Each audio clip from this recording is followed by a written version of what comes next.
Vampire के किरदार से शोहरत पाने वाले रॉबर्ट पैटिंसन अब पहनने लगे हैं सुपर हीरो का केप। वॉरेन ब्रदर्स स्टूडियोज ने बैटमैन के किरदार में कास्ट किया है रॉबर्ट पैटिंसन को, जिन्होंने ट्वाइलाइट सीरीज से शोहरत पाई। पैटिंसन से पहले ये किरदार बेन एफ्लेक अदा कर रहे थे। बैटमैन के कई मद्दाह बेन एफ्लेक की तरह रॉबर्ट पैटिंसन को इस किरदार में देखने के बारे में मिले जुले जज्बात का इजहार कर रहे हैं।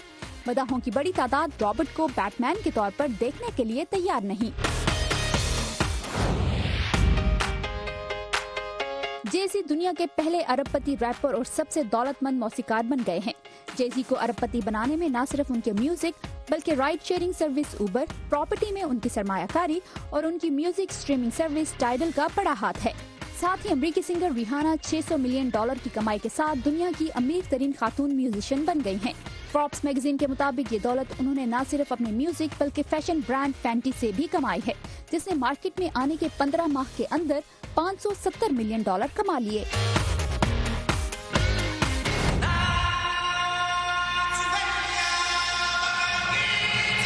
जेजी के बाद बात करते हैं उनकी बेगम बियॉन्से की, जिनकी आवाज डिज्नी की एनिमेटेड फिल्म लायन किंग में सुनाई देगी।